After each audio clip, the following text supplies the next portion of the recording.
there's this it's not long, it's easy to digest. There's a new documentary that Wisconsin Institute for Law and Liberty has put out featuring teachers. Now, I'm not the most sympathetic person to teachers, but when it comes to what they endure on a daily basis in the classroom, I have a tremendous amount of sympathy. And, my question is, where is the union on these problems? But what this documentary has pointed out is that the teacher shortage, which is significant in Wisconsin, is driven largely by the problem of behavior in the classrooms. The administrators are not helping. The behavior is out of control. Teachers don't feel safe. And it is considered the number one concern of 44% of teachers surveyed, with 4 out of 5 saying that behavior in the classroom is a significant problem. So Lauren Gruhl helped put this documentary together, helped do the survey on the teachers in Wisconsin. That sounds bad, Lauren. That sounds like a recipe for massive class sizes and zero learning. And we have seen this in the scores coming out of these various school districts. Yeah, it is not a good situation, Vicki. This is something that we've been hearing about for a very long time, and that we know that teachers have been struggling with for years. In the documentary, we feature some very brave teachers who were willing to be faces of this problem.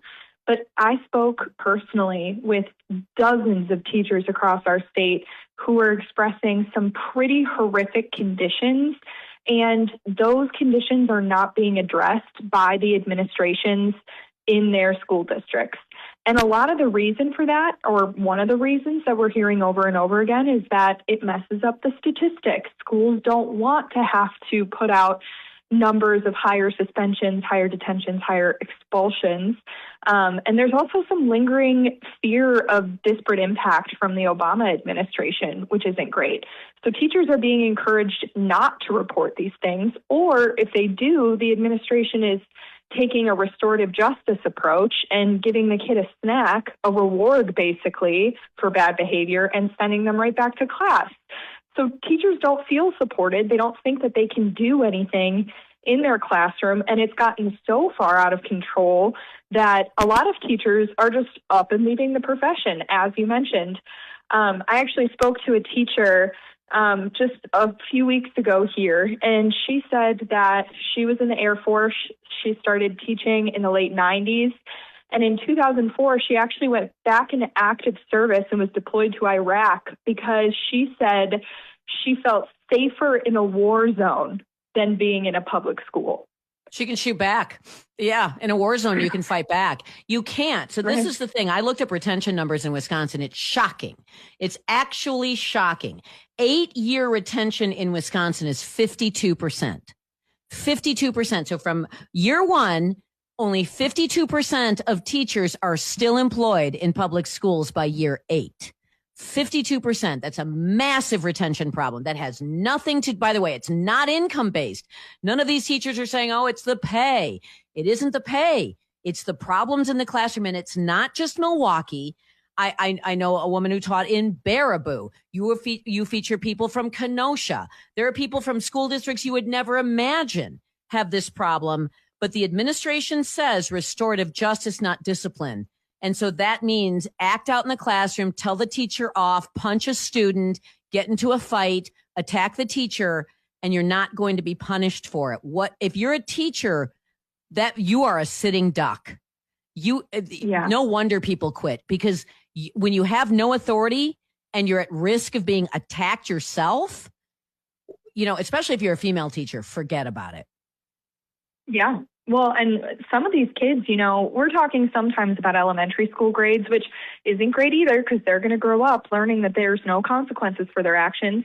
But we're also talking about students in middle and high school who, at times, if they've already gone through puberty, can be bigger and stronger than these teachers are, especially if we're talking about younger female teachers. So that can be really, really scary.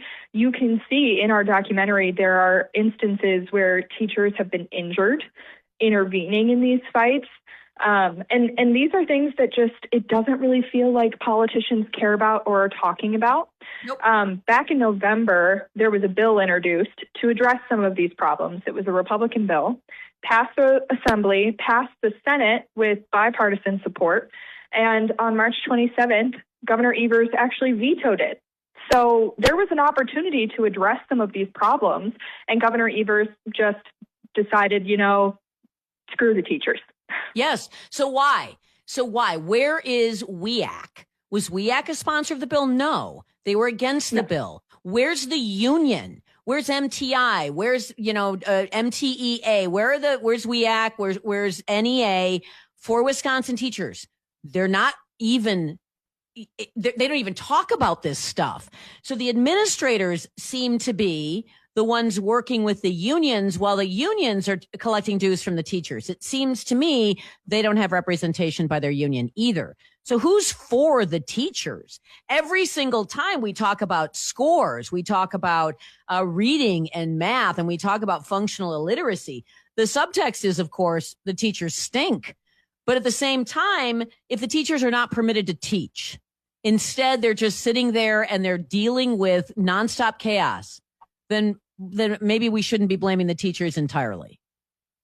Yeah, definitely. I'll say, what is the reason? Why wasn't this bill successful? Why weren't the teachers unions in favor of it? I was actually watching the vote in the Senate on this bill when it was happening live.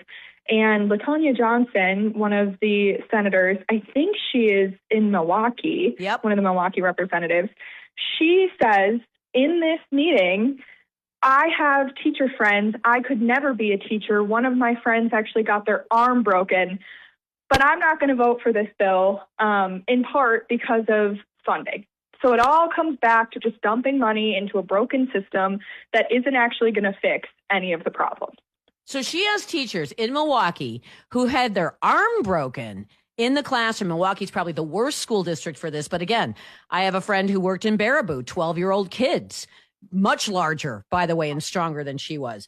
And you have a woman with actual experience who says, I'm still not going to vote for this. I'm going to hold teachers hostage until the state of Wisconsin just forks over more money for this miserable outcome. In Milwaukee, what are they, 85 teachers down? I think they are down 85 or some insane number like that. Nobody wants to work in that school district. They know exactly what they're going to get in for. I mean, if you're not a big guy who can clunk some heads, you're not working in that school district. If you're a little woman. So, I mean, in many ways, there's also a sort of a sexism component to this because let's face it, most of the problems come from men or boys in the classroom who cannot be controlled, and the administration does nothing. Yep. Yeah. Well, and, I'll also just point out here, it's an ongoing issue that we've seen over and over again. And it's really frustrating when these bills come up that it just doesn't seem like there's any interest on one side more than the other to do anything to actually help any of these teachers. No, so they quit. Basically you have a 50% reduction in teaching staff every 8 years. You cycle those new teachers in. You got the automatic retirements from the people who are getting, frankly, after a certain age, you don't want to deal with that. You could get severely injured.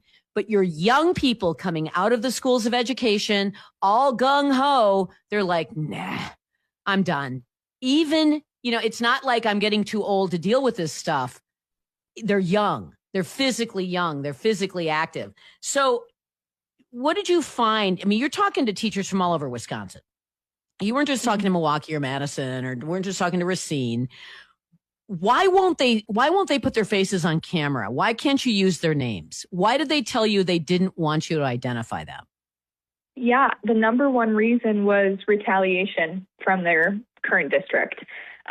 We were largely talking to current teachers. We did interview a few retired teachers or people who've moved on from the profession. We also talked to a decent amount of teachers who actually moved from public school to private school. One of the teachers in the documentary talks about that. She took a huge pay cut to go to private school because the environment is better there from a safety perspective than it was at the public school she was teaching at. But these teachers who are still currently at public schools are so afraid that their administration is going to lash out at them or fire them, not renew their contract if they're at all critical of the way that things are going, even if they're terrified for their own personal safety. Okay, so the administrators, by the way, school boards could get in on this and just say, you're going to stop doing this restorative justice stuff. That's really what's driving this. And that drives back to 2015 when the Department of Education was issuing Dear Colleague letters and threatening that if you didn't adopt this restorative justice behavioral modification approach, then you could potentially find yourself the recipient of a civil rights lawsuit because of disparate impact. This is driven by disparate impact. We don't want it to look like kids of color are getting disciplined. We don't, and one of your teachers mentioned they're being told that, well, it's a cultural thing or whatever, that apparently it's more important to protect the lie that, somehow there's racism or there's everything's going on in the school and any problems are racist than it is to just protect teachers and make sure kids learn. Another teacher points out in your documentary, if we don't change this, those kids aren't going to learn anything. We are shortchanging and abusing these kids by sending them out having learned exactly nothing because the classroom is too chaotic for them to learn. Right. Well, and let's talk about the 95% of kids in the classroom who aren't causing persistent disruptions or being violent. They're there to learn, and they're getting shortchanged because all of the attention that the teacher has to go to certain students whose behavior isn't being addressed at all by the administration. So all of those kids are losing out on their education as well. This is an issue that's across the board. It's not just affecting the kids who are misbehaving. It's affecting everybody in the class. And so, it's possible. There's a Wisconsin statute that requires that parents of a student who has been removed from class have to be notified. But my guess is, and I asked a lot of the teachers this, most of the parents who have kids who aren't misbehaving don't even know how big of an issue this actually is. Their kid may come home and say, this happened in class today, it wasn't great, but the every single day constant disruptions is probably lost on a lot of parents, unfortunately, which is why we wanted to tell this story in the first place. Yeah, parents don't know. Their kids are probably so used to it at this point that they're not sharing, the lurid details of every altercation that takes place and distracts them in the classroom. And you're right. One of the teachers said the kids who don't cause the problems just shut down. They just shut down. They can't learn anything. They just, kind of close off and, and I guess think to themselves while they're not learning. So this is a crisis that never had to happen. It really kicked in 2015. And that's when you started to see the teacher retention numbers start to go down the tubes. When discipline was shut down in the classrooms and teachers' authority was taken away and administrators were not backing the teachers is really when you started to see the retention problem kick into high gear. I just looked it up. That's when it happened, 2015. So you just simply impose discipline, and my goodness, we actually might see a significant improvement in reading scores, Lauren. And I mean, wouldn't that be something? Yeah, you've had me on to talk about that as well, and it's one of those things that's going to keep coming up again and again because student outcomes are going down. Why is that happening? I think, there's multiple factors here, but the effectiveness of teachers to teach what they need to, especially in younger grades, is such a big deal and can't just be brushed under the rug. Ultimately, this is something that everybody on both sides of the aisle should be very, very concerned about. We have these people out here that are major public school advocates. If you care so much about public schools, you need to be doing something to protect these teachers and to get the safety back in the classroom for students, bring the focus back to learning. And shame on those unions. If you're supposed to represent teachers, shame on you because you're letting them twist and you're letting them quit the profession they got educated to do. Lauren Gruhl, thank you very much. Good. It's a really interesting piece. Everyone should go to will-law.org. Of course, you can find this on social media as well. And thank you very much, Lauren Gruhl from Will, for joining me on the program today. Thanks for having me, Vicki.